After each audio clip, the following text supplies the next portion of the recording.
ये किस्सा एक लड़के अंजनी का है जिससे मेरी हमेशा से अनबन रही है और मैं उसे देखना भी पसंद नहीं करता। वो लड़का बदमाश किस्म का था, उसका काम ही लड़ाई करना और दूसरों के लिए मुसीबत खड़ी करना था। लेकिन यही कारनामे उसके लिए बहुत भारी पड़े और उसकी स्थिति पागलों जैसी हो गई और उसका मानसिक संतुलन बिगड़ गया और बेवक्त इस संसार से चला गया। अब यहाँ से किस्सा शुरू होता है। दोस्तों, मारपीट करना और अपनी दादागिरी से दूसरे लड़कों को धमकाना उसकी शान थी। एक बार वो किसी के बुलाने पर किसी गैंग के लड़के की मरम्मत पिटाई करने गया। उसने उस लड़के को मार मार कर अधमरा कर दिया और वहाँ से भाग गया। उसके मुंह से खून, सिर से खून बह रहा था। वो ऐसी जगह पर घायल पड़ा था जहाँ हाईवे का जंगल पड़ता है और वहाँ इक्का दुक्का गाड़ियाँ निकलने पर ही आवाज होती है, बाकी सुनसान ही रहता है। किस्मत से वहाँ एक भैंसे चराने वाला मवेशी गुजर रहा था। उसने उसको वहाँ कराहते हुए सुन लिया। वो मवेशी तुरंत सहायता लेने गया और उसे अस्पताल पहुँचाया। उसका बहुत खून बह गया था। बदकिस्मती से उसका ब्लड ग्रुप ओ पॉजिटिव था। उस ब्लड ग्रुप का खून डॉक्टरों के पास उपलब्ध नहीं था। जैसे तैसे डॉक्टरों ने उसकी स्थिति को स्थायी रखने की खूब कोशिश की, लेकिन वो काफी प्रयास के बाद मरने से तो बच गया पर कोमा में चला गया। उसके घर वालों का रो रो कर बुरा हाल हो गया। उसके घर में एक छोटी बहन, पिता थे। कुछ दिनों बाद वो लड़का मर गया। मारने वाले का पता नहीं होने के कारण अज्ञात व्यक्ति के नाम ही पुलिस में रिपोर्ट की जा सकी, जिसका कभी परिणाम सामने नहीं आया। लेकिन उसके पिता ने भी उस व्यक्ति का पता लगाने की ठान ली। दोस्तों, किस्से के इस मोड़ पर रुककर मैं आपको ये बताना चाहता हूँ, उस लड़के के पिता ने अपने गुरु से कुछ मंत्रों की साधनाएं सिद्ध कर रखी थी, पर गुरु के आदेशानुसार वो इसका उपयोग गुप्त रूप से दूसरों की भलाई में ही कर सकता था। और इस चीज का पता न तो उसकी पत्नी को था जो कि मर चुकी थी, और न ही उसके बेटे बेटी को था।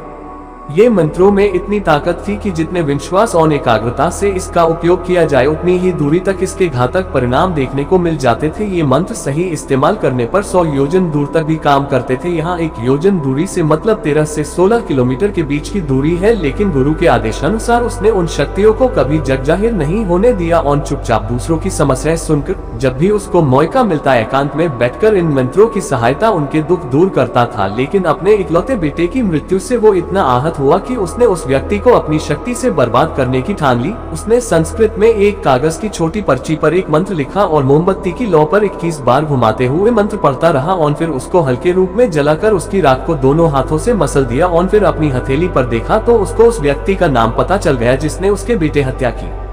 अब उसने अपने गुरु से ये सब कार्य करने की इजाजत मांगी, परंतु गुरु ने इस कार्य की स्वीकृति नहीं दी।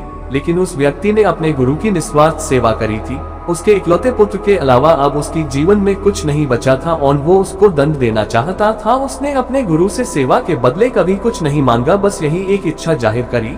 तब कहीं जाकर उन्होंने इस कार्य की स्वीकृति दी, परंतु उसके गुरु ने साथ में ये भी कहा कि ये शक्तियाँ मानव कल्याण के लिए है, दुरुपयोग होने पर तुम्हारी मृत्यु भी हो सकती है, क्योंकि जिस व्यक्ति पर तुम इसका प्रयोग करोगे अगर वो इस दुनिया में ही नहीं है तो यही मंत्र तुम्हारे पास ही लौट कर आएगा।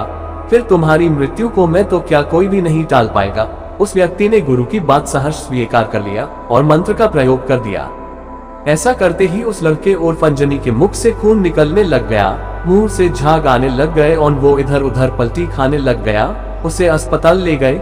बड़ी मुश्किल से स्थिति पर डॉक्टरों ने उस पर काबू पाया, लेकिन ये तो केवल शुरुआत थी। इस मंत्र को 7 दिनों तक करना होता है। जैसे जैसे मंत्र के दिन बढ़ते हैं वैसे वैसे ही व्यक्ति काल के मुंह जाता रहता है और उसकी मानसिक स्थिति बिगड़ती गई और वो पागल हो गया। कभी वो दूसरों को मारने दौड़ता तो कभी दीवारों से अपना सिर टकराता और आखिर में मंत्र का 7वां दिन समाप्त होने को आया। तब करीब शाम के समय की ही घटना है, जब इसी तरह पागलों जैसी हरकतें कर रहा था और अपनी माँ की तरफ बढ़ रहा था। तभी वो अचानक से ही अपने आप ही जमीन से 3 इंच ऊपर उठा और दाएं से बाएं तरफ 3 बार गोल घुमा और उसकी गर्दन झटके से बाईं तरफ मुड़ गई। ऐसा लगा जैसे उसकी गर्दन किसी ने चटका दी हो।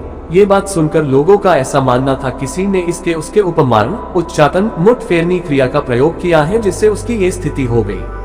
अंजनी के साथियों को इस बात का पता था कि उसने ही उस लड़के को मारा था, इसलिए वो चुप ही रहे। उन्हें डर सताने लगा कि कहीं उनका नाम सामने आ गया तो उनकी भी यही हालत ना हो जाए। इस घटना से यह बात तो सही है, जो व्यक्ति बिना वजह ताकत का गलत इस्तेमाल दूसरों को सताने में करता है उसको भी सजा भुगतनी ही पड़ती है।